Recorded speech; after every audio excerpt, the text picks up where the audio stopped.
Remue ménage. Remue ménage.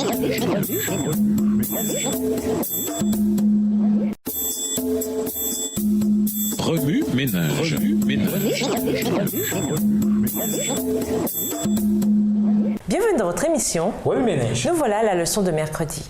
Sanctification 101. Lisons Hébreux 12, le verset 2. Hébreux 12, verset 2. Ayant les regards sur Jésus, le chef et le consommateur de la foi, qui, en vue de la joie qui lui était réservée, a souffert la croix, méprisé l'ignominie et s'est assis à la droite du trône de Dieu. La sanctification, je me souviens encore de la première fois que j'ai entendu ce mot. Dans ma tête d'enfant, ce terme instantanément n'a pas été clair.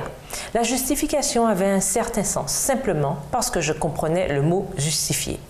Cependant, le mot sanctifié n'était jamais apparu dans mon vocabulaire de l'école primaire. Plus tard, un adulte me l'a gentiment expliqué. Ça veut dire rendre saint ou mettre à part.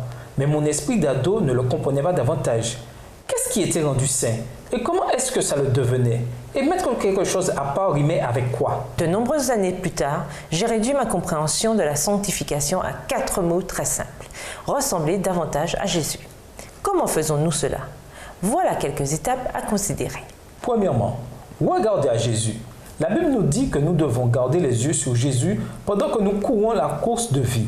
Voir Hébreux 12, verset 2. Si nous voulons ressembler davantage à Jésus, nous devons contempler son caractère. Quelles sont les qualités du Sauveur? Quelles caractéristiques imiter pour lui ressembler toujours plus?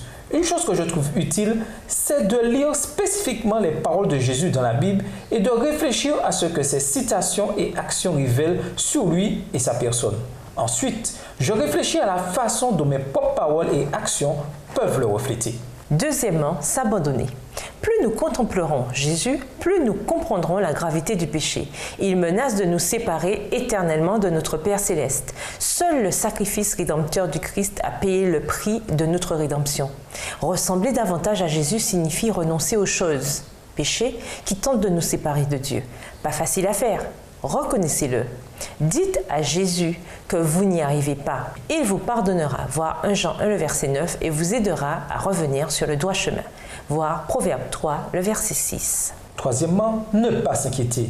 Nous citons souvent le passage « Observez comment poussent les fleurs des champs » Matthieu 6, verset 28. Lorsque nous discutons de vêtements, de nourriture et d'autres biens matériels. Mais le même Dieu qui pourvoit à nos besoins matériels pourvoit aussi à nos besoins spirituels. J'aime la façon dont Charles Spurgeon l'explique. S'il vous donne la grâce de vous faire croire, il vous donnera la grâce de mener une vie sainte par la suite. Si Jésus met dans votre cœur ce désir d'imiter davantage sa vie, alors ayez confiance qu'il sera avec vous tout le long du parcours. Remue-ménage. Quel type de caractéristiques Jésus possède-t-il? Comment vos paroles et vos actes peuvent-ils refléter votre désir de ressembler davantage à Jésus?